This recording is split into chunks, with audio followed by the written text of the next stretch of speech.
Good morning, everyone. I hope you're good. I hope you're well. Back with Cockerel Doodle Doo. Sorry there was no show yesterday. A bit of a family emergency and I could not do the show. Everything is okay now. But today you've got the just the two of us today. It's me and my very, very good friend and VIP status elite on Tottenham Hotspur. Cooper, how are you this morning, sir? I'm doing very well, thank you, Brian. I'm really looking forward to the weekend, of course. It's always something special about the North London derby.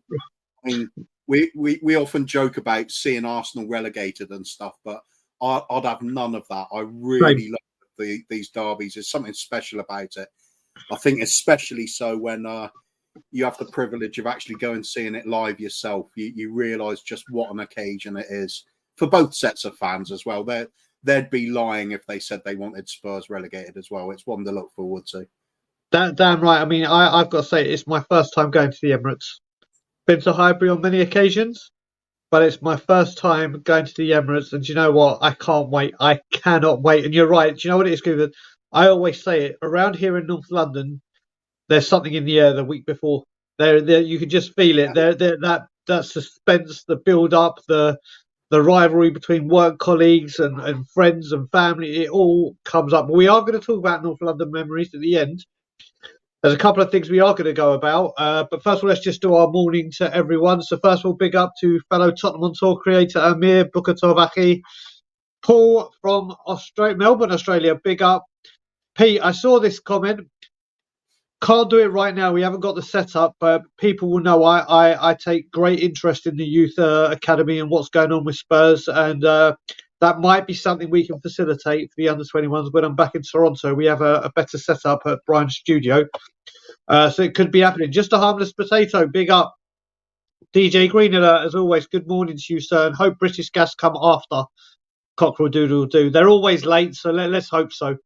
Kookaburra from Australia, big up, my dear friend James Elliott. James Flower. Who the hell was James Elliott? James Flower, big up to you. Andrew Gregory. Graham, 100% we're on for today. I'll give you a call straight after the show. Who else have we got in the building? Dan G, big up, my friend. Wolves B, as always. Benjamin Foster. Dragon D's Nuts. Just a harmless potato. I think I mentioned. Fran, good morning to you, hun. Norman Stanley Fletcher. Carl Higgins. Ren, as always, big up. Lee Harvey, Andy T, the one and only Akbar, Chris Akbar, Lily Whitelane, big up. Robbie, hope you're okay. Absolute bore, big up to you. And that is everyone in the building. So I'm a little bit late to the party and didn't want to really talk about it yesterday or put anything on my Twitter. We're going to start talking about the trust protest, no protest, and then the statement after, which I will read. But Kuva, what have you made of all these from Saturday where there was no protest to how they've handled it? To be honest, mate, I just haven't really had time to look into it all enough. Okay. I'm aware of some of the things that happened and some of the statements that were made from the board, which kind of contradict what Big Ange had been saying, really, don't they? It's very much a throwing a damp cloth on everything, that the fire that's being built. In terms of the trust, we saw it before with we're hoping they're going to be putting some of those killer questions to people, and once fans really want to know what is the objective of this club, what is the direction we're looking to go, and it never really happened, did it? It was always a sort of it felt like a compromise. Didn't want to rock the boat too much. Want to eke a bit of information out. So I think it's all kind of up in the air, and there's this feeling of it's the same old story. That's the overall picture, you think. I think in terms of the manager, my perception of the club right at this moment is there seems to be a few little things happening behind the scenes that are encouraging, like the scrapping the wage limit on the academy players, the 16 to 18-year-olds, so we can get the better talent in, pay a little bit more for you get what you pay for, basically, in a lot of cases. That's all good. The manager coming in is great. The team's playing well at the moment, but then there's still this feeling of, we just want to be competitive. It's coming from the board. That's the vibe. It's not we're aiming to win the league, or we're aiming to start in silverware. That's our all-time motive. It's very much just the business as usual, and that was a bit disappointing for me. Well, I'm going to give you a timeline now. We're going to go through everything. So obviously on Saturday there was meant to be a protest. The people I stand with did a protest, as always. The turnout was horrific, from what I'm hearing, but we didn't get a chance to advertise it or get the artwork done or anything because I left it too late. That was my fault this time. I take responsibility for that. But then obviously the trust had announced once again they were going for the second time on Saturday. Then loads of things started going around that they weren't there. There was no protest. People were looking around to find them. No one was there. Okay, so then you would have thought there would have been some form of statement Saturday, cancelled or whatever, or not happening. Nothing. Sunday came. You would have thought there'd be a statement coming out explaining everything. Nothing. But what did happen is Kat, who used to be on the board but isn't anymore, got daggers thrown her way and was absolutely chucked loads of stuff, reaching out going, what the hell's happened? Where were your lot? Going mad. Kat's no longer part of the board. Kat's got nothing to do with it. She's still part of the trust, but she's not on the committee of organising it. But obviously what people will do, if they weren't there, they go looking elsewhere for an explanation, and Kat got a lot of grief.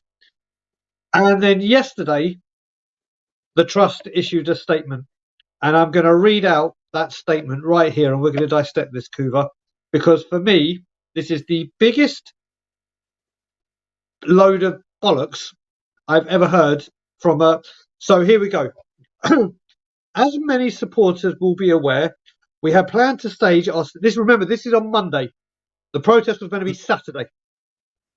As many supporters will be aware, we have planned to stage our second ticket pricing demonstration on Saturday. Our first demonstration before last month's match against Manchester United was a huge success, and it was our intention to repeat and build on that before our game against Sheffield United last weekend. Sadly, due to the unavailability of a number of board members due to illness, we were unable to stage the demonstration in the way we had planned. Even 30 minutes before the planned 2 p.m. start, we had board members in the area with the plan to proceed. When it became apparent that the demonstration could not be executed to the standards we had hoped, one board member stayed behind. Stayed in the area, and spoke to a number of supporters to explain the issues encountered. We would like to thank those who were there for attending and those who exchanged their details on Saturday for future case studies, highlighted how they have been priced out the game. We will detail our next steps shortly and apologise for those supporters who came to us on Saturday. Currently, we have 2 meetings arranged with the club so we can issue the finer points of our ticketing campaign, and we'll update members as and when those meetings go ahead. Our Fire and Advisory Board members have also raised concerns directly with the club chairman, Daniel Levy.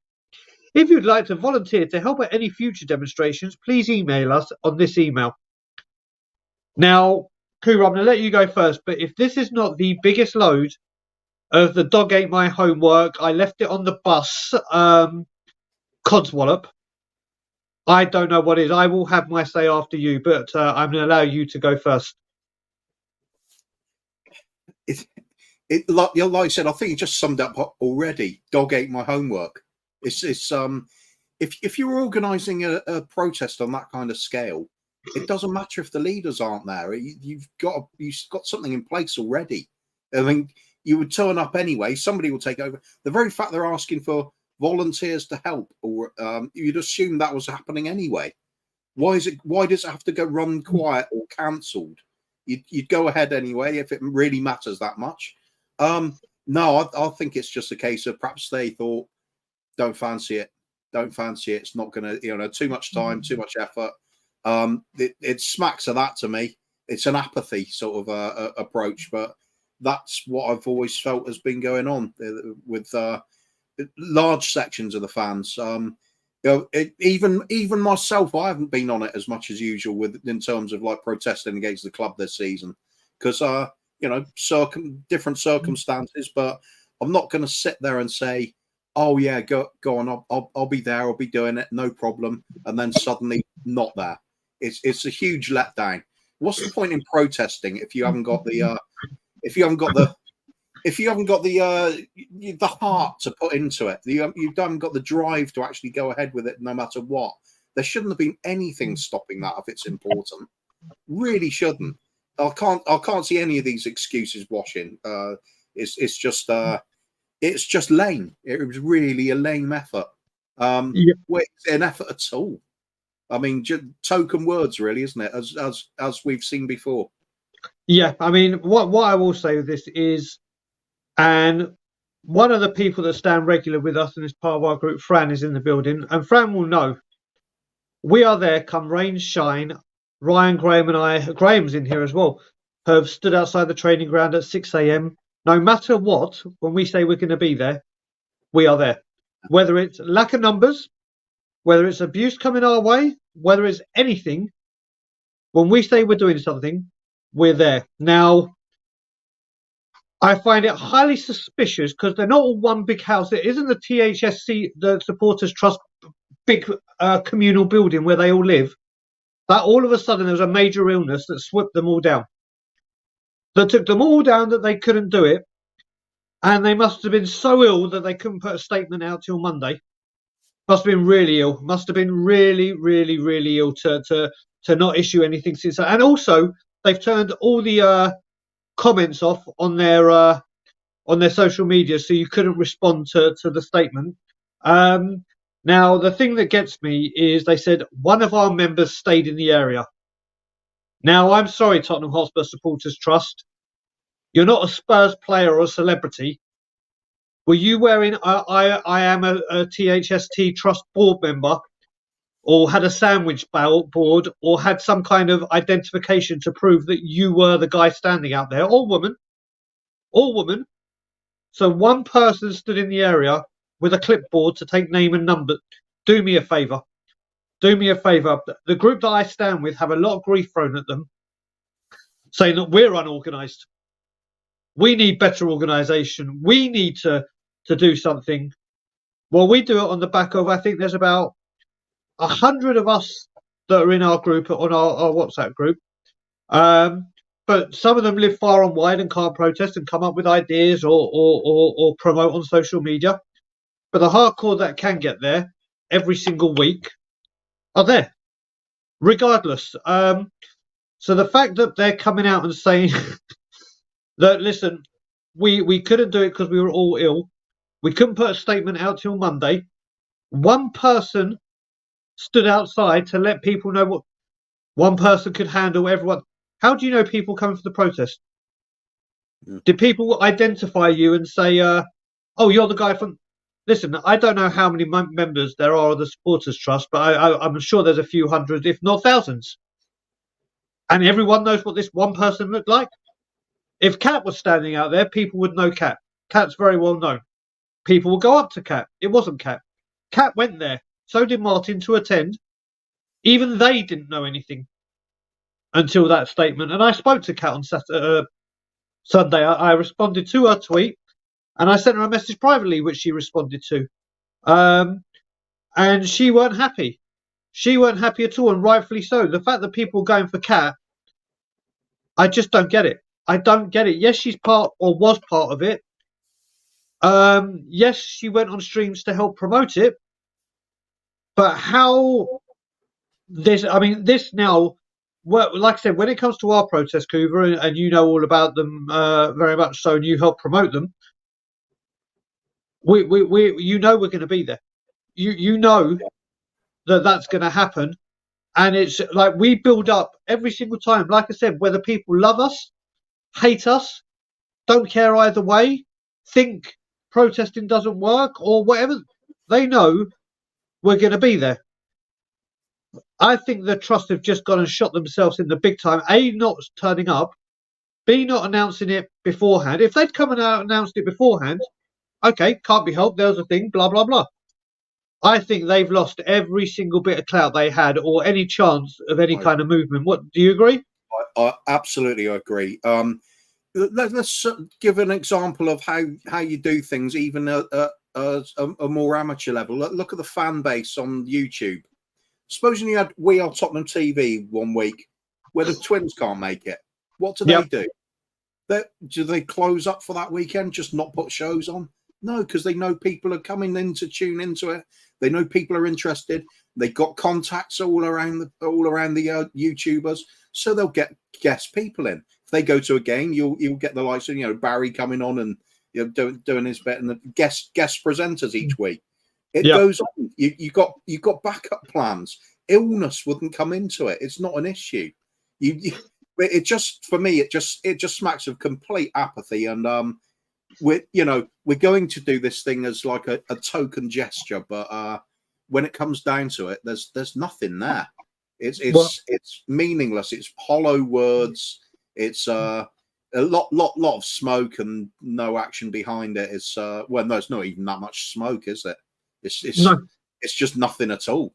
I mean, that is a very poor showing, and that's basically, as you said, I think they shot themselves in the foot as well. That's torpedoed any sort of credibility they got for another so-called demonstration.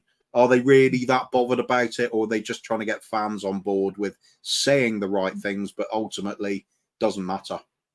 Yeah, I mean, they've called it as well a huge success. I don't know how you deem a ticketing price protest to get awareness about ticket pricing when every single ticket is sold out. The ticket prices still remain. Is deemed a success. And what I was just saying as well with Fran, she was there.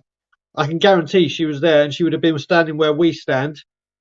And people were asking and looking. And if Fran says no one was there, then there you go. No one was there. It is exactly, Graham. Here he is as well. That's the thing. Every single time, no matter what, and Graham has been to every single one.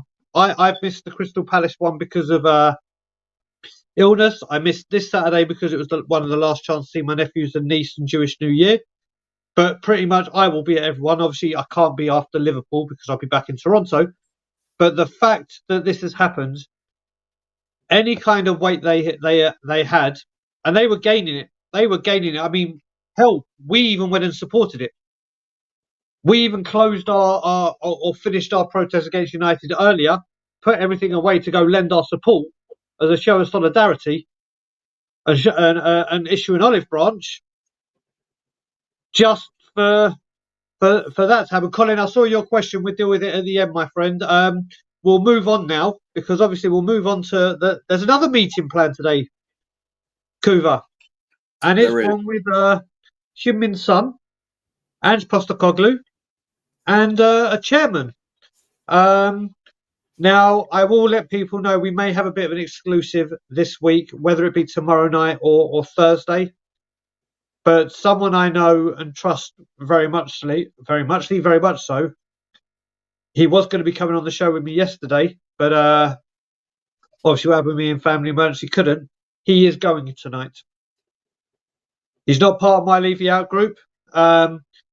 He is Levy Out though, and he's going this evening.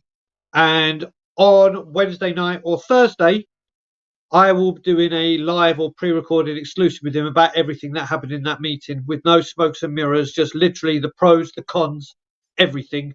So look out for that show. That show will be coming on either Wednesday night or Thursday night. So getting back to it, Chris. I was about to say Chris because I'm picking it up. Kuva, what is your thoughts on this meeting that's coming on today?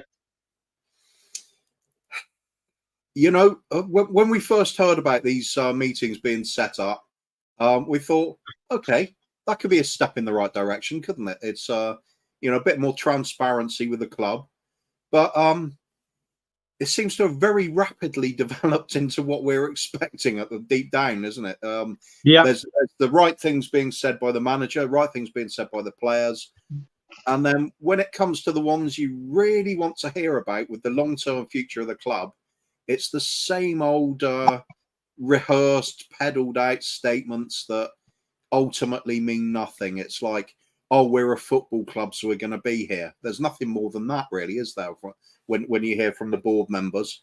So as far as I'm concerned, it's just a great time to hear from the fantastic manager we got. And, Sonny's point of view from the players, that's nice to hear as well. It's nothing more than that, though. It feels like just a little PR stunt already, which is a real shame because I was hoping, we were all hoping, weren't we? We're going to get some more candid sort of questions fired at them. Not things where they have to give away transfer details and things like that, but just a sense of where are we going with things. I still don't feel that that connection with the club hasn't come back yet. Connect with the manager and the team, but as a whole, I'm still as dubious as I always have been. I need to see more than this. I need to hear the right things. How nice it would be if we had a board member coming out and go, it'd say basically, look, it's difficult at the moment, but in 5 years' time, we aim to be at this point where we are doing, we're going for a title, we're going for League Cups, we're going to focus on domestic cups or getting back into Europe and then looking to win things like the Europa League or get into the Champions League. If we're going to get into the Champions League, we are going to look to cement our place there and build every season to improve our position in it. Now, there's none of that. It's just a case of, we'll get there and we'll be competitive. That be competitive is something you will hear from the team at the bottom of the Football League. It doesn't, every team's being competitive. So it's meaningless words again. I just wish they'd understand that it matters to fans. It really matters. I mean, it's all well and good giving us a customer number and raking the money out of people going to the ground at extortionate prices. Well, it's not just us doing that. Let's face it. Yeah. But we are one of the major culprits for it. We've got to have more. We've got to have more. This needs to be re-established as a football club. I think we've got the manager to do that. The team's responding to what the manager's doing, and that sort of brutal level of honesty. This is what we've been crying out for, and just delivering it. The board isn't. That's as far as I'm concerned, anyway. Yeah, well, first of all, just going through a couple of super chats that I missed, which whilst we were talking about the trust. Tigaro, thank you very much, brother. They couldn't organise a piss up in a brewery. I am leaning towards that right now after we tried to show support and everything. It's not been good. And Santu going, can't even believe we're bottling protests now. That's where we're coming to at the moment, unfortunately. But tonight, listen, this could do some good. It could do some good. But like people, I mean, don't be fooled by the fact that this has happened. The way I'm looking at it, don't be fooled by the fact that this is now happening once Postecoglou's come in and the turnaround has been incredible. Why didn't you do this when we got all the bad? You could have done this when Conte got us Champions League. You didn't. Yeah. You could have done it. Could have done it during COVID time, and that's understandable, obviously. But you could have done this all last season. But you chose not to for obvious reasons. But now things are good, and then you came. It's all people that are Levy out can predict this stuff happening and see it coming. And then was anyone shocked by Sunday that he released two press, like Chris Cowling had two little snippets with Daniel Levy talking about the future of the club and this is how we build and this is what we're doing and this is so that's quite convenient. You're bringing these out 2 days. You've had years of silence where you say nothing. Then all of a sudden, 2 days before you're about to view the public, let's just feed some nonsense. Let's just feed some waffle to try and plateau and make it a little bit easier. Listen, like I said, I'm sure there'll be some good things about tonight. And I'm sure even Daniel may say something. Who knows? He may, and when I say may say something, he may say something, maybe maybe coming forward and say some things we haven't heard. But the case is do we believe it? Do we see what's happening? Because these should have been done many a time. When the times are bad as well as the times are good. And on the pitch right now, times are very good. It's just a start, but I don't think if someone had said to you, Coover, at the beginning of the season, going into the North London derby, you'd be undefeated, you draw your first game and then win the rest, you would have been dreaming, wouldn't you? No, of course I'm not. Of course not. We're doubles on, mate, always. It's been a fantastic start, hasn't it? There's been risk involved. Yeah, we could have conceded more goals. There might have been some dodgier results amongst it all, but overall, the way we're playing, the belief that's spreading through the team, and the fact we're getting better and better, we've now started overcoming some of those obstacles we're worried about. Sheffield United playing the low block, players got criticised for the performance in the 90 minutes, but at the end of the day, Sheffield United were magnificent when they were defending. They're absolutely bodies on the line. Manager must have been absolutely purring about their defensive performance. Of course, we hated it because of all the time wasting and stuff. So just rewards at the end. But it's all about us, isn't it? We're finding ways to overcome. That's what Ange Postecoglou is all about. Being told you're not good enough, you can't do it, go and do it anyway. That's what I've got. There's so much mad level of belief in the team right now. It's just, are we going to allow, is the board going to allow themselves to really back him when the chips are down and we do need the extra push that he can't sort of eke out of the team, and we do need maybe one really real quality signing here and there just to make a real statement? Do we come up with it then? Because previous seasons would suggest no, we won't. Well, let's see now. It's a case of put your money where your mouth is now, because we have got things in place to do really well now. I really do believe that. Talking about good comment from where was it? I was spotting it. Colin Cross, big up, mate, as well. He's always. What time? Let's get it's quite recent. Lost it. 9:15. 9:15. Let's go through Colin Cross. Oh, this one. Yep. It's true. It's true. Fans are impatient. That's the nature of being a football fan, isn't it, mate? But all I'm saying is I've yet to see under Enoch's stewardship of this club, I've yet to see them express any long-term plan of any kind that involves football. There's been nothing, and I think it would be refreshing to say we don't think we can achieve it in 5 years, or this is a 10-year plan, something like that. There's not even that. There's no sense of tomorrow. It's just we got to lower our expectations. This is the conflict between what Ange says and what the board says. Ange says fans should dream, should believe. It's up to the club to rise to meet those expectations. Oh my God, yes, he gets it. Then we've got the board saying it's just not possible. Fans need to lower their expectations, or it's unrealistic. We just can't do it. Constantly can't do it. Mustn't do it. It would break the structure. It's like, to hell with it. Take the risks. You don't have to risk the future of the club, but you can do things different to how we have been doing it for sure. We're starting to see signs where maybe that's changing, but I would love to just hear somebody to just come out with that concrete statement saying our plan is 5 years, targeting this trophy, targeting that trophy. Yeah.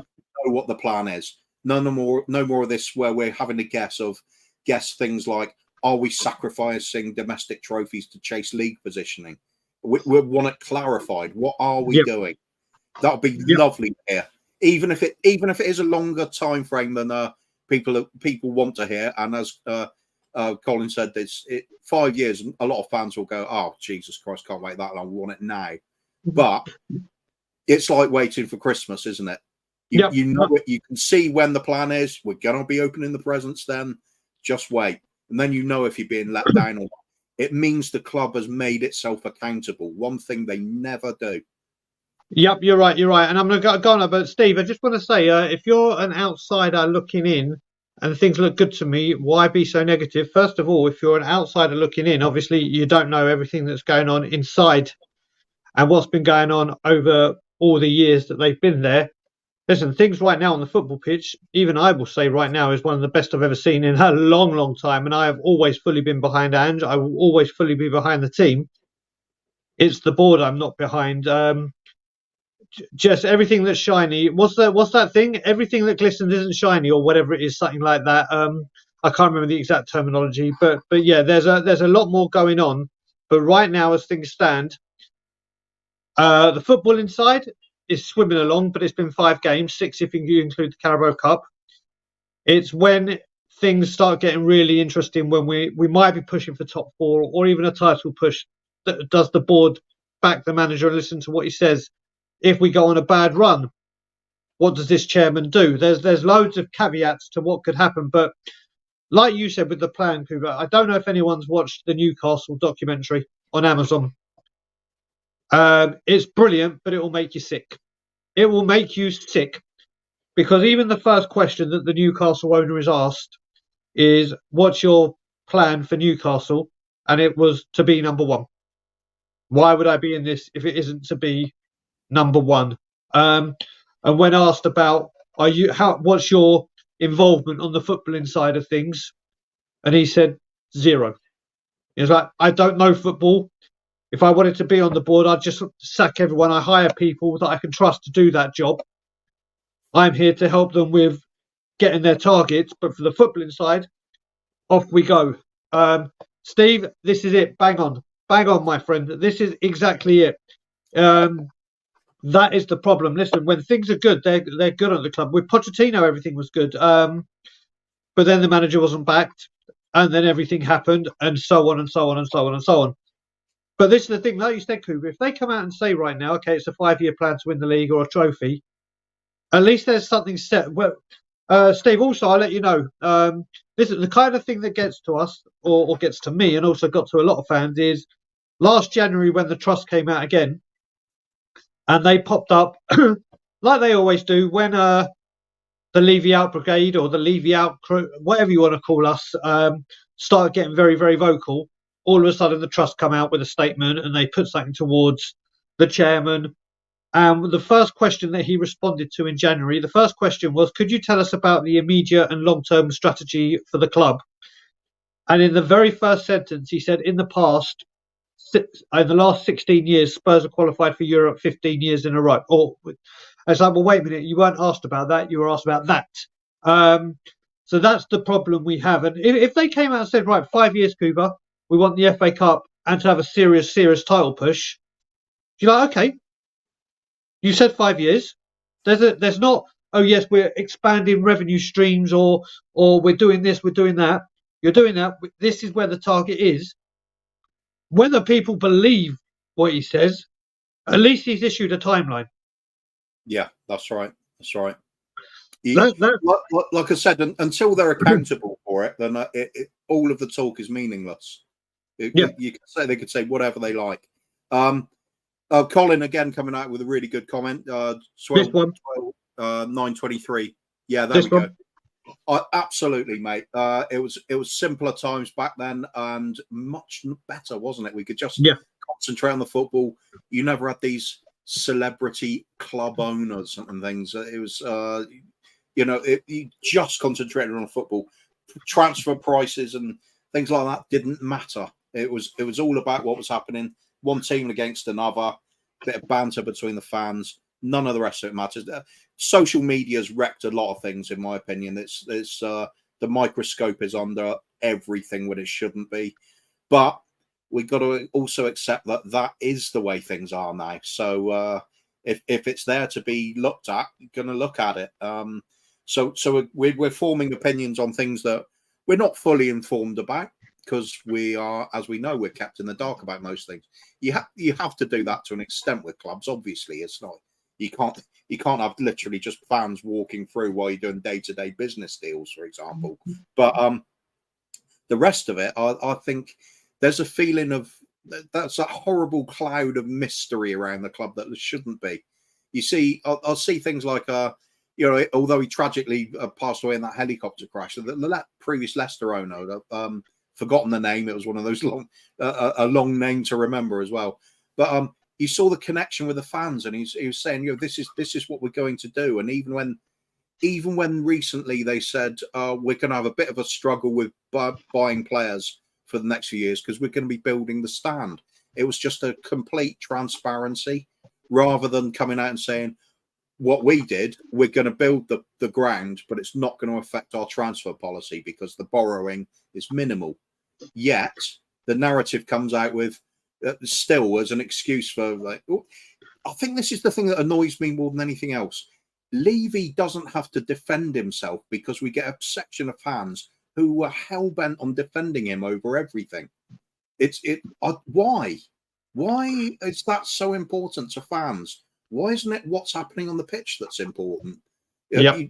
If things aren't going well on the pitch, then you should be looking at what's happening off the pitch and questioning it. But we have this. Certainly have a section of fans that will just be, no, look at what's happened off the pitch, and then look at the football. It's like everything's in reverse. I don't understand why they do it, but it's certainly there. This club is just as down as I've felt in the last 4 years, and there's probably been a low point for me in supporting the club. Even in the 90s, I think I preferred it because it used to be simple. It used to be turn up to the games, cheer at your hero, even if it's David Ginola, doing a couple of crazy dribbles and things, and something to wow you. Have a few beers, go home happy. Even you could even lose and still enjoy your day out. Nowadays, there's games you just don't want to watch in the last 4 years. It's just so depressing. Correct. That's changing. Is the club going to change with it? It's just that hope, isn't it? That this manager's personality and way of doing things is just going to be so infectious. It actually changes the way that everything's done behind the scenes. Correct. Meanwhile, same old rubbish, same old PR in the meantime, isn't it? Well, you talk about that, Kuva. Colin put a question in earlier. I was going to say to the end, but we'll talk about it now. So he goes, do you think the team, now that the team is doing so well and everyone is on a high, do you think the bad feeling towards Levy and the board will ease? Before I answer, I just want to say my sister from another Mr. Rachel is in the building. I love that woman dearly. Hope you're good, Rachel, and the kids. And Stuart, good morning. You know what it is, Colin? When it comes to this, I don't think, listen, what happens every single time, and I've seen this over the 15 years I've been Levy out, every time something goes wrong and he's the culprit, more people see it and more people lean towards being Levy out. And every single time that this happens, more and more people become it. Do I think people will start easing off him from our fan base and what I've seen over the years? Probably. But what will happen is people that have become Levy out don't all of a sudden go, oh, hey, he saved the day again. I'm okay now because he got Angin. The last year and a half, 2 years, a lot of people have finally seen what has been going on away from the footballing side, and have seen that he is the culprit. Have said, you know what? I tried to get every single time I hear it from people, even this season, with the lack of with the transfers, even when we didn't get another centre back in, people are like, that's it. That's it. He's done it again. We've lost out. That's it. I'm not turning back. So I think it will die down. Not from us. We'll still be there. We'll still be protesting. But I think it will go quiet for a bit until something else happens or something else comes out. And then more and more people will do it. But you know what? Enough of that. Let's have the last 20, 30 minutes of the show having a bit of fun and talking NLD. It's NLD week. Let's get down. Let's go. Let's speak about some NLD memories. What's your fondest memory right now when you think about, and we're talking mainly at the Filths ground? What would be your highlight? Recent times, well, even recent times, you have to go back a while for the first fond one. That's going to be Yunus Kabul last, the winner in the 3-2. That lasts a long time. Everything that was happening in that game, watching Wenger kick the bottles around, throw the water bottle on the ground and stuff like that, losing his rag. The celebrations were incredible. For me, I'm like you. I've never been to the Emirates. I've been to Highbury lots of times. Well, let's see. Well, I'll say lots. 5 times in total. Yeah. So for me, my away day memories are always fonder when I've been to the match myself. So might go back a long time. Although in recent years, where was the 4-4? I'm trying to think if that was the Emirates or was that a home game? 4-4, 5-4 games. It's North London derbies in general. There've been some very high scoring ones in recent years. There have been, well, I want to say recent years, within the last 20 anyway. Yeah. And some out of the blue when they've had a fantastic team and we haven't, but we somehow found this way to compete or show enough heart and spirit to take the game to them. So even losing 5-4, it was an incredible game to watch. It was a real spectacle. Wrong result. It still sticks in memory.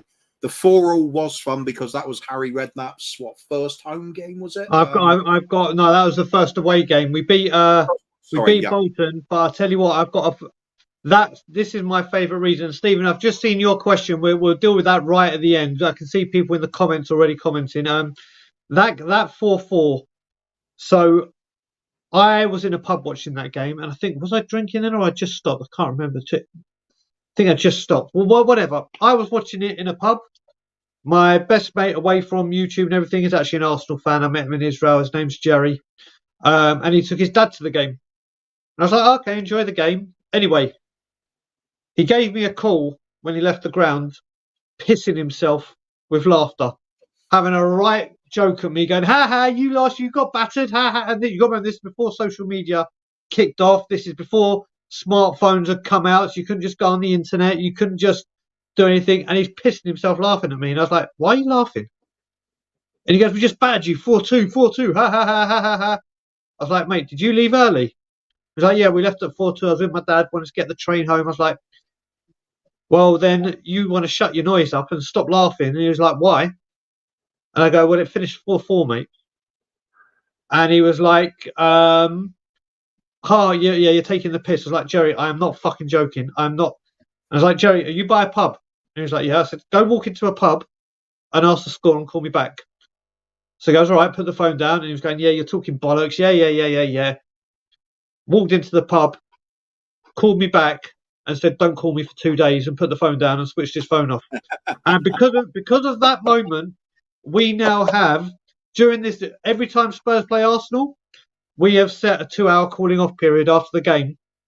So we can all let emotions ride down before we go and proper give it. But yeah, that was some game, wasn't it?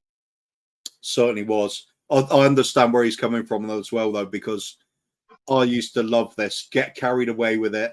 Give the opposition a load of banter even when you know your team's not good. It's still got, we're gonna stuff you a lot. It's what it should be all about.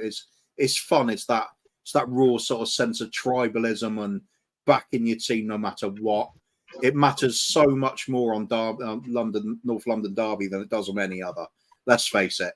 I mean, it's a big game when we play Chelsea. It's a big game when we play West Ham just because of the local rivalries. But Arsenal is always going to be the big one for us. It's the it should be for them as well. It's the one that's got all the history behind it.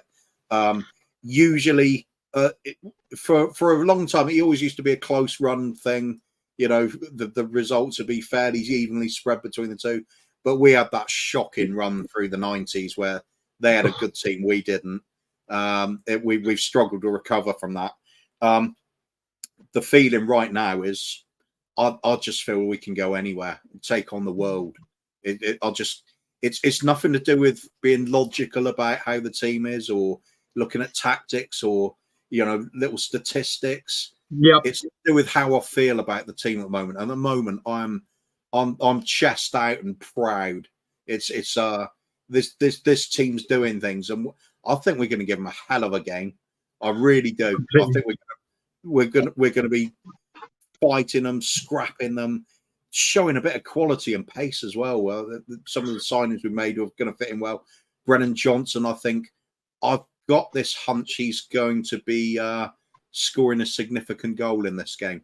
I'll just feel it.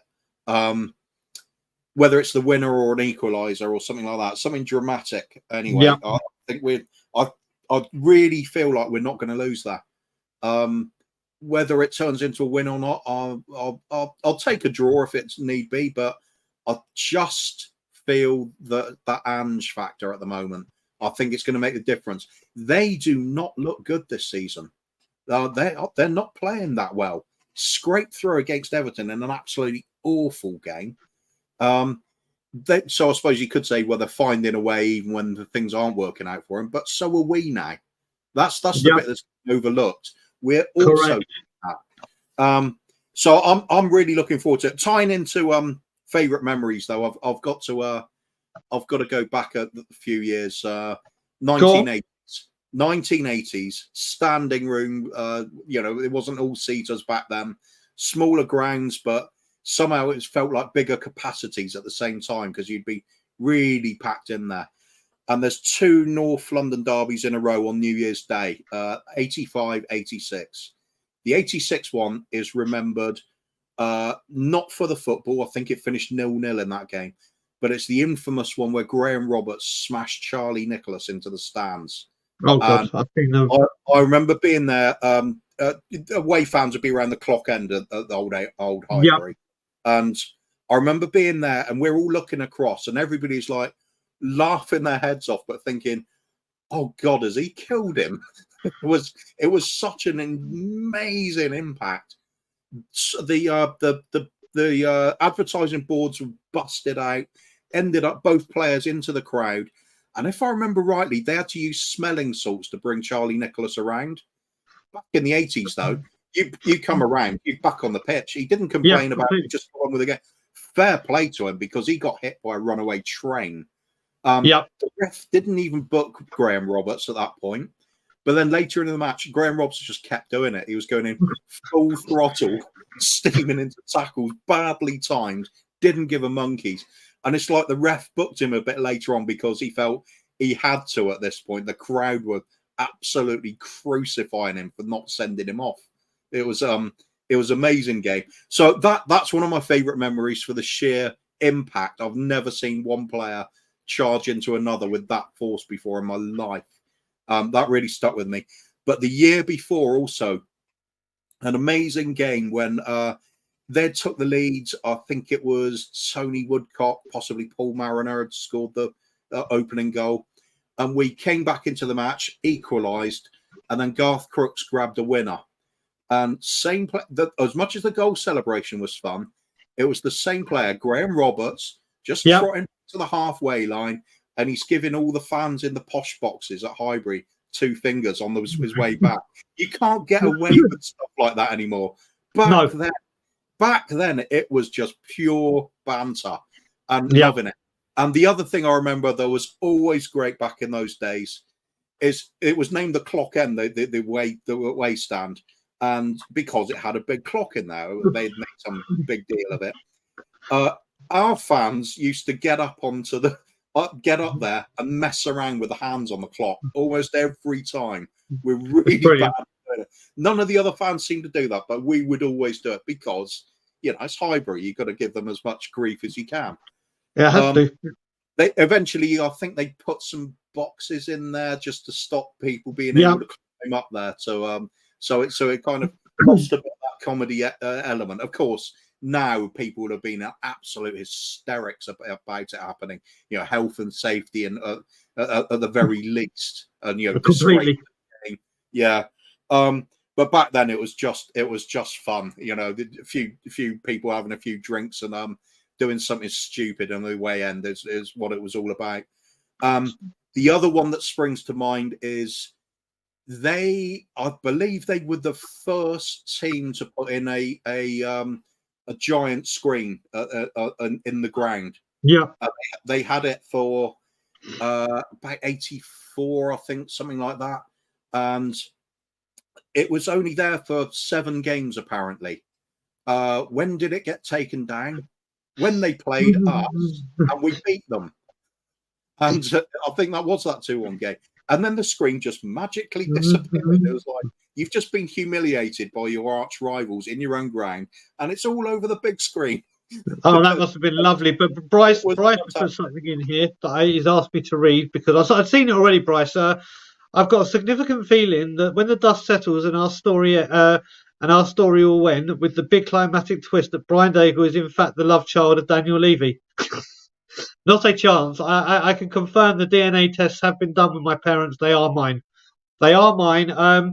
Kuva, let's talk, and I'll be interested to see what everyone in the fans say. Do you have any rituals leading up to the NLD, and what's your NLD day like?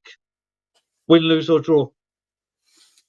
Well, back in the day, I would be doing everything I could to get my hands on a ticket and get to the game. But it was difficult at times. Let's face it, it is nowadays. It's just a massive game. Everybody wants in on it. Rituals in my heyday of watching us, it would be drive up to Boreham Wood, leave the car with some mates. We'd want to be the designated driver back then. We'd all pile in, park up, could maybe go into somewhere like Olive Branch, somewhere like that, one of the local pubs. Tended to avoid the most popular ones because it was always so heaving. We felt we couldn't move a lot of the time. So generally didn't go to like Bricklayers or Bill Nick or anything like that. But so with a few pre-drinks into the ground, and it's not so much the ritual of before, it was the ritual of when you're actually there. We tended to be the slightly drunken element that a lot of us would be at that time. Would be bouncing off each other very loud and singing and screaming until you could barely talk after, and for the rest of the week it felt like your throat was damaged. That was what we were all about. We lived for the moment. It was just that feeling of togetherness and the manic level of support for the club. Love that sort of stuff. That's why I said, even in the 90s when the football was crap, when you had that and that sense of going with your friends and just having a few drinks, having a laugh, it was great memories because you could even go on the away trips, take a real hiding and still have a bit of a laugh with it. I miss all those days. I think as soon as we went to all-seaters, the game lost something. I've never enjoyed the atmosphere after that. So it's kind of a sort of, I always have this rose-tinted glasses on for my club, but it's always tinged with that nostalgia and back in the day. And I think a lot of people that went through those years as well, the same as I did, they just they'll probably tell you the same sort of things. Football was different back then. It was different set of values for everything.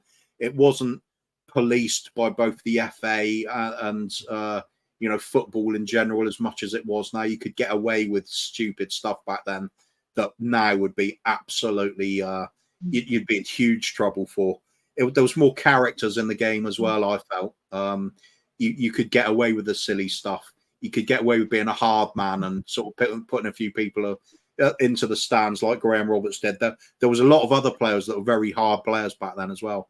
Nowadays, that side of the game is pretty much disappeared. It's a rare thing. You occasionally see like a Romero tackle or something that people will go, "Oh my God." And the people of my generation will just think that used to be the norm. That was a standard tackle. So all of those beautiful elements of the game kind of seep back into it on North London derbies for me. I keep thinking of yesteryear, and I keep thinking of all the commitment, the bloody tackles, the aggravation between fans, the banter flying around, the noise level going through the roof. It's something special about football, and that for me, North London derby sums it up better than anything else that I've ever experienced. It's one to watch, and if anybody ever gets a chance to, and you haven't seen one for yourself, just get a ticket and go. It doesn't matter if it's at the Emirates either. Same deal. That's the bit I meant to say about before. The difference in the 1980s, clock end at Highbury, you'd have 15,000, maybe even 20,000 at times. Away fans, it'd take over a complete stand. It mental. Nowadays, it's like you get a corner if you're lucky. Sometimes they'll open up a little bit more, but it's rarely those kind of numbers. Back then, it was a standard thing. It was, I think, fair play to them, and I don't often say fair play to Arsenal, but they did tend to let a lot of away fans in. There was always a really good atmosphere. It was like a confrontational type thing between the fans rather than the minority in a corner. It was lovely. It was fantastic atmospheres. I really miss those. Well, I got to say, I mean, I can only talk about my present way that I do with the NLD, because during my alcohol-fueled days, I cannot remember what I did or where I went or how I got there, how I even got back. But I'll tell you what, for me, it starts around mid-June where the fixture list comes out, because I tell Ilana the fixture list is coming out. Then we wake up in the morning, and obviously it's already afternoon here, so they've come out. And the very first thing my wife says to me is, "What 2 days are we doing nothing?" Because she knows full well, don't expect to see me on North London Derby Day.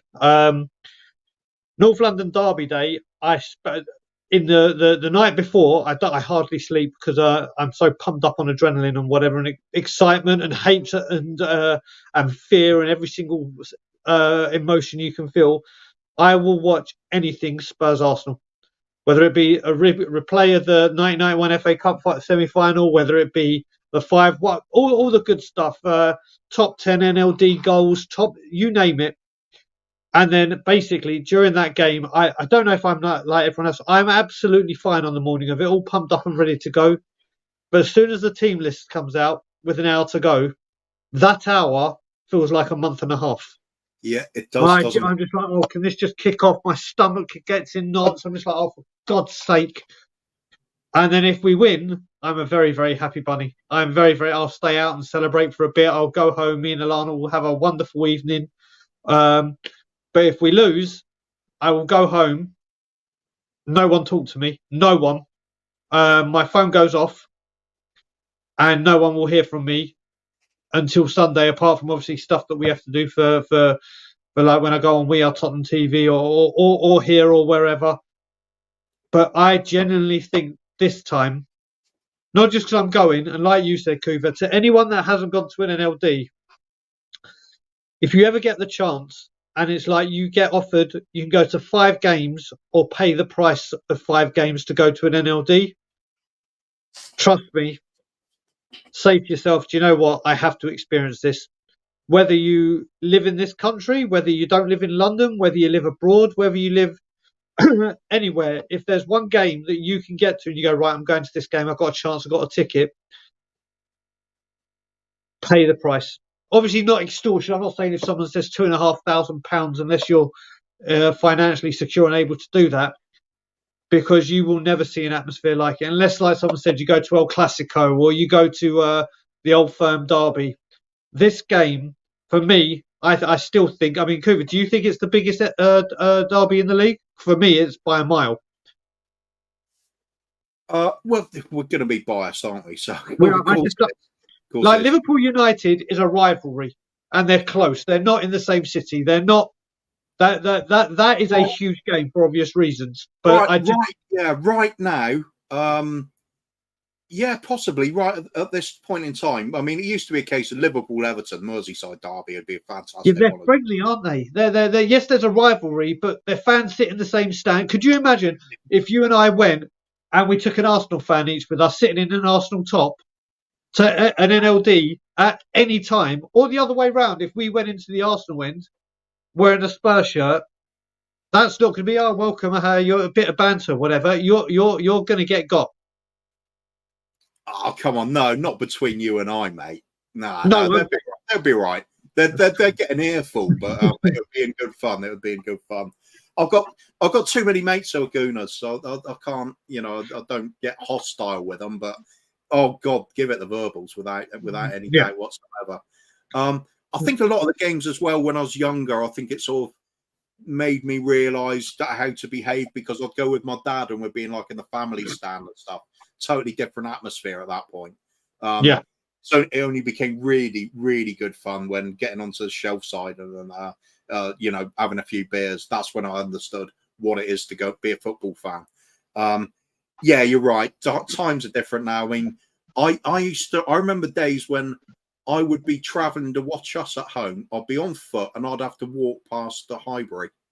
That gives you an idea roughly where I was living at the time. And even if people did clock that I had a Spurs shirt on, it wasn't like a hostile reception. It was like just get at, piss off down the road or whatever. It was kind of a bit of banter with it all the time. I think generally fans are still like that, but you have to realise when you go into the opposition's territory, you're going to be intimidated for sure. Not necessarily be beaten up, but you are certainly going to be that you will have people let you know where you are and you're out of place. Wouldn't recommend it to anybody trying to do. Well, put it this way. I'm going with Ben and Simeon, obviously. Now, to get to Arsenal from mine is very easy. I live in Cockfosters. It's just walk down to the station, like 8 stations on the train, and I'm at Arsenal. And I was like, how are you getting there? You're going to drive to me and we'll get the train? And Ben and Simeon was like, there's no way we're getting on the train to Arsenal, because obviously they're very well known. People will spot them, blah, blah, blah, blah, blah. And I was like, okay. They go, bro, you can get the train and meet us, or you can come to mine and we'll go together. You think I'm going on a train to Arsenal myself? No. I remember this. The word. My first ever trip to Highbury was the season we had Jurgen Klinsmann. It's a 94-95 season, and I was working in a jewellery shop in Golders Green, and literally all my friends were going to come meet me at work. I was 16, and we were going to go with our Spurs shirts. It was in April, so it was a nice warm day. I was like, we're all going to go in our Spurs shirts, blah blah blah blah blah. I was like, okay, yeah, we'll all meet up. I had my Spurs shirt, and then about an hour before, they said we're all running late. We're going to have to meet you at the ground. So I was like, a 16-year-old, a naive little North London Jewish boy who had all the trials and tribulations I'd already had. I had to get on a train by myself from Golders Green to Arsenal in just a Spurs shirt. And I think the only reason I was saved was because I was 16 and literally, I honestly, I don't have a Spurs shirt anymore. I won't buy any. People know I won't buy any products from the Spurs, or don't have anything left from Spurs, especially here. It might have some in Toronto. But yeah, I will be getting in the car with Ben and Simeon, and I will also go home, because win, lose or draw, if you think I'm getting on that train by myself, whether I'm jubilant or the exact opposite, it's just one of those games you don't want to be. It's very easy to get singled out, but I honestly can't wait. How are you feeling about the game itself? I'm just brimming with confidence. I really am. I don't think they're going to be ready for just how intense we are with our gameplay. We're not this team that gets timidly forced onto the back foot now. This high risk strategy we do of getting forward, as I've said on a few shows, as far as I see, you can try and sit back and just get your goal peppered with shots. Eventually, something's going to go in, which we saw against Sheffield United. or you can come out and try and take us on at it, in which case you've got to start taking risks as well. This is why you're going to get high-scoring games. I think for the neutral, this could be an absolute belter of a game. I think this could be a real high-scorer one. I'm really thinking there's going to be like 6 goals in the game. 6? Yeah, I think it's just going to be one of those. They are not firing on all cylinders. I think they're still vulnerable at the back. We take big chances, but we do push forward in numbers. We can be hit on the break. They've certainly got players that can do that. I think we're going to see a lot of end-to-end stuff. I think it's going to be an absolute belter of a game. I am so looking forward to it. I love those games. It's all well and good winning 6-0 or something, and you've enjoyed your team smashing the opposition. But I love these games where it's on a knife edge to the very final minute, even in a North London derby. It's so much fun, especially if you come from behind. The Sheffield United game, for example. Mate, could you imagine if the same happens? Could you imagine? Absolutely. I mean, Wolves Fee has gone with a 5-6 last-minute winner from Richie. That's what I'm talking about. Mark has gone for a 7-3. But you know what? With this game, I've been saying it since Saturday. You look at it right now. We're going into this game. In previous years, and someone mentioned, I can't remember who mentioned it, but we were just saying about the 3-1 under Nuno. That first half was one of the most embarrassing, I'll correct that. The most embarrassing 45 minutes I've ever seen from Tottenham Hotspur. And I'm not, maybe with the Newcastle, but obviously North London derby stands out because it's North London derby. But you know what? And this happens with every club. With every club, when you sign for a team, you're immediately told by the players, whatever, this is the game that means something. This is the game where you show up. This is the game where you put a shift in. This is the game you cannot afford to lose. You don't like red, or you don't like whatever your opponent's team is. And I feel over the last few years, it's just been the same players that have played this game that have lost all kind of emotions and what this game means to us. That, it's Spurs Arsenal, it's the big one. Yeah, whatever. Yeah, let's just go and play and whatever. They've lost that drive and the passion that we have for this game. Well, you look at this team now, I think only Heung-min Son, if it's the same lineup as always, that has played in this game. That's it. So all these players that are going to be coming in. Oh no, Romero. And Romero's got his drive back. We're going into this team now where managers don't know how to play us. Managers don't know what we're going to do. Hell, we don't know what we're going to do. We're getting so used to this. I honestly think for the first time, listen, we could go in and lose, but do you know what? If we lose this game, it ain't going to be for lack of passion, desire, commitment, whatever. It will be that they got to win. I've got every single bit of confidence going into this game that we're actually going to go in and give it a good account for ourselves. Whether we win or get the result is we'll find out. But one thing that we can definitely say is it won't be for lack of commitment, will it, Cougar? I agree totally. Look, some of the players that come in as well. I'm going to pick out James Maddison because he's instantly become a fan favourite. Yep. He's not played a North London derby before, but you can already tell he's that kind of mindset where he gets it. He knows what this is going to mean to fans. You already see him playing up to giving the opposition fans a bit of stick and really playing for our fans. And that we've taken to him so quickly. I think he's that kind of character. Very much, I'll get that kind of Van der Vaart sort of vibe with him. He knows what it's all about. What better player for a North London derby was there than Rafael Van der Vaart? He totally understood it. That goal celebration, going behind the goal up to the fans, it was like, oh my God, yeah. Mate, but you know what? You mentioned Maddison. I'm going to mention another player who I think is going to have his foothold over all this, and it's Yves Bissouma. Yeah. That man, I said it against Sheffield United, and I'll keep that game. Yes, Richie won it with the goal and an assist, but nothing shows Spurs' new grit, determination, effort, passion, commitment than Yves Bissouma during injury time. That guy was like, right, that's it. I'm not accepting this. He has been insanely good, and we know he loves a good game against Arsenal. He did it against Brighton. I think I'm going to go as far as say if Ibasuma plays like he has done, we win this game. That's how much this guy. Because someone said it in the comments as well. You look at our midfield. Our midfield right now. You look at that midfield three, and we got to assume unless there's an injury in training, please God don't there be. It's going to be Basuma, Madison, and Pape Matasar. And they all complement each other. And I think if Yves Basuma turns up, then that's it, game done. That's how assured I am with him. But let's answer a few questions that we got, Kuva, right till the end. Sure. So here we go. I'm sure you're Steve, who's joined the chat. Welcome to the Tottenham on Tour family, mate. Please, everyone, give it a like and subscribe. With your guys' help, we smashed 7,000 subscribers, and we're sailing through up to 7,100 now.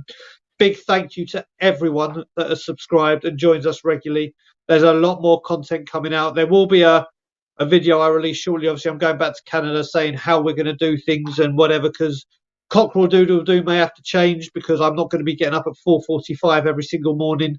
As much as I love you all. Actually, no, it's 10 to 9 here, so 3:50 in the morning. As much as I love you guys, I don't think my...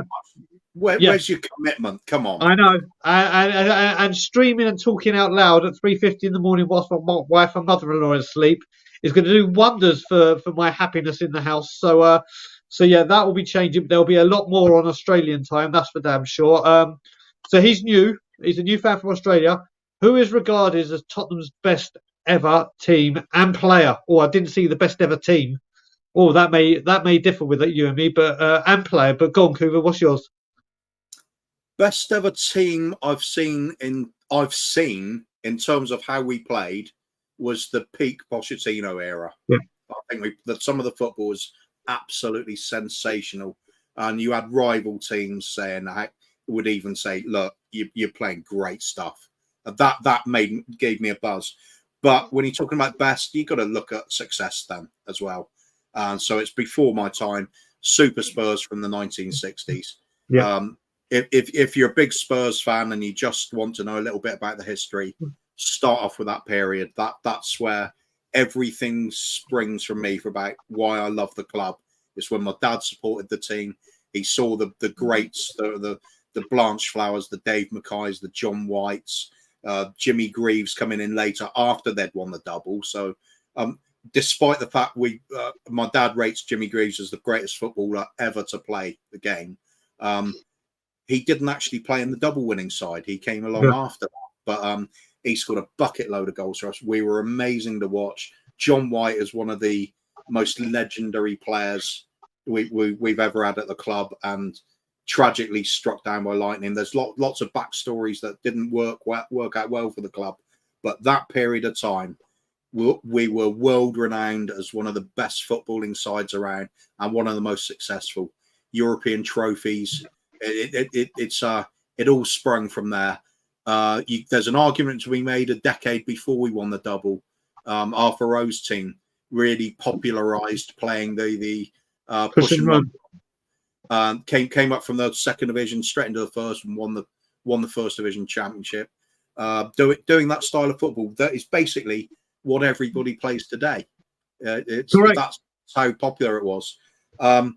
Our friend Adrian Schroker, he's got great in-depth knowledge of the history of the club and how it ties in with Ange Postecoglou, and it all sort of circles around Puskás and the Hungarian team, Ajax and Johan Cruyff and the Total Football, and there's a connection there. Us, Ajax, Total Football, Puskás, Ange Postecoglou, it's all there, and it kind of all ties in nicely. So overall, best teams other than that. For me, early 80s, Steve Perryman's and Graham Roberts leading us to double FA Cups, followed a couple of years later, UEFA Cup, magical times. And it ties in with the greatest player that I've ever seen, without doubt, no matter how much I love Paul Gascoigne as much as Brian does. Well, maybe not as much as Brian does, but a lot. But the greatest player ever, Glenn Hoddle, There you go. absolute genius of a player. You're right. Best passer of the ball I've ever seen in my life. That forget De Bruyne, Hoddle could do. Hoddle was better than De Bruyne, in my opinion. He could do it over a longer range and take all the pace off the ball on while putting a 60-yard pass out perfectly into somebody's path, and he just made it look so effortless and easy. His biggest tip of the hat he ever got was Johan Cruyff himself, aging player coming over with a Feyenoord, and basically said he didn't rate Hoddle, and then Hoddle proceeded to dominate the game and absolutely look one of the best players of all time. And Cruyff just said afterwards, yeah, he's something else. He's basically had total respect for him, changed in one game. That for me is a player that cannot be replicated. He's once in a lifetime, not just generation, but absolute lifetime for me. Yeah, I mean, you've covered a lot. What I will say, Glenn Hoddle and his passing literally was like when missiles get dropped and they hit their spot, but Glenn Hoddle didn't have a radar. He could put you want the ball on your foot there, you want the ball to backspin into your path, just anything. This man, he could do everything. But I can't really talk more about the teams because you've covered it brilliantly. But you left a Dave Mackay out and Adam Gilzine. I mean, there are some players, but like Hoover said, I caught the very, very tail end of Hoddle. Don't get me wrong, I've seen all the clips of him. I've watched games with him, and he's something special. But no one, how Hoover feels about Glenn Hoddle is how I feel about Paul Gascoigne. But if you asked 10,000 Spurs fans, over 9,500 people, I think, say Glenn Hoddle. I really do, because he is right up there. Next one from Paul from Melbourne. Why was Dyer on the bench? If it happened after he had a meeting with Levy, yeah. I'll go after you, Kuva. Well, he's on the bench because we sold the players we had to sell in terms of our foreign quota. They're no longer a problem, them being at the club, in terms of having too many. So what do you do with them if they're not going to rock the boat? And obviously the manager trusts them enough to be there, then that's where they'll be. It was a bit disappointing to see Phillips wasn't on the bench again, but perhaps he had an injury. Perhaps there's another reason. Who knows? I'm going to have enough faith in the manager to think that he's had enough of a talk with the player to realise they're not going to be a problem for him. I don't see him fitting into the team. The way we play, I just don't see how Dyer does it. He's not aggressive, sort of forward-minded like Romero to press from the halfway line, and he hasn't got the pace to defend going backwards like Van der Ven. Dyer is a player that backs off and points a lot. It just doesn't work. I think he's just there to make numbers up. I really do. If he's genuinely trying to fight for his shirt, for his starting place, fair play. Let's see if he can do it, but I doubt it. He was left. He's on the bench for a reason. We know what our first choice centre backs are now. I'm not concerned about it. I think he may well be out the door in January anyway. I think so as well. I mean, I can't even go in anymore, but I do want to say good morning, Chris, all the way in my hometown. 1 week, 6 days. As we speak right now, I'm in bed fighting jet lag because I will be back in Toronto, Canada. I will be at the Scotland Yard from the Luton game onwards. My table for the season is reserved. If you want to come and join us at any game, just let me know. Put a message in the chat on the build up, and I'll make sure you have a seat at my table to come and sit and join the game with us. It will be great to see everyone at the Scotland Yard. I cannot wait. I cannot wait. This is a great question from Tigaro. If we manage to have 19 points after 7 games, that's 2 wins, Liverpool, Arsenal. Are we locked on for the Champions League next season? Yep. Simple as. If we're on 19 points after the 7 games, I think we're in a title race. You're going as far as title race? I'm serious. Yeah, that we would have been answering questions that people had asked us. We'd have been, we would have basically to get 19 points from at the moment. We will have to go to the Emirates and win, and then follow up with a win against Liverpool as well. These are these ones people saying, "Oh, that's your real test." Come through those as well. Come through that Sheffield United game where they did sit back, but we still found a way, which people were doubting as well. I think we'd be in it. There would be injuries would wreck it if they happen, but I think we'll be pushing people. It's like I said all season and pre-season. Ange Postecoglou is about getting success when you're told you can't do it. Yeah, we are underdogs for everything this season, and you know what? I think he loves it that way. I think we're going to be seeing crazy things, whether it's this season or the next. I don't know, but if we do come through with 19 points from the first 7, I think we're up there in a title race this season. I genuinely do. I think we're going to be pushing City all the way. I think City will still probably win it, obviously, of course, but I think we'll be going long into the season, right up in those top places. So that's cool. I just want to say, Moondog, thank you for the super chat. Yeah, Chivers doesn't get mentioned enough. Great player. And then Collins one afterwards. Alan Gilzine used to have a whiskey and a cigar at halftime. Could you imagine that now? Quite frankly, no. But getting back to the question with 19 points from 7 games. Listen, I've said if we get 6 points, I said at the beginning of the season, we'll get top 6. We'll get top 6 and hopefully a cup. If we get 19 from 7 games, I'll raise that to we'll be in the top 4. I just can't. I'm not going to say title race just yet because so much can happen. But let's face it, if we've got 19 points after 7 games, I mean, you've seen the atmosphere in the stadium, the 2 home games and the away fans. That I can say that I've been to 2 games, the Fulham one and obviously Burnley. The expectations and the atmosphere will and the fans and not just that, everyone that's been doubting Tottenham Hotspur. I mean, I don't know if people watched Match of the Day on Saturday, but right at the end when you got Gary Lineker singing Robbie Williams' Angels, the Tottenham Big Ange ball instead, the media have gone complete 180 on Tottenham Hotspur. Everything is going on. And I think if we can get 6 points, then we will be sitting very, very pretty. But we are going to wrap up the show there. Kuva, thank you, my man. It is always a great pleasure. Very quickly, though, it's the words of Big Ange, though, isn't it? It's it comes back every time when we talk about title races and things like this. When he says fans should be allowed to dream, we should be asking, thinking big things for our team. It is up to the team to match those expectations, to raise the bar and meet what the fans want. My God, I believe it. I really do believe it. Instead of being told all these years of you've got to curb your expectations, manage your expectations. We can't do this. It's unrealistic.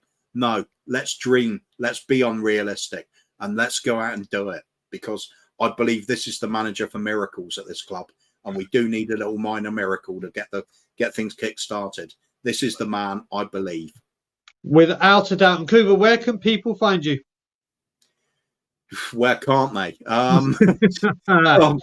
I'll be doing some shows with Kate on Just a Spurs Girl. Just a Girl Who Loves Spurs.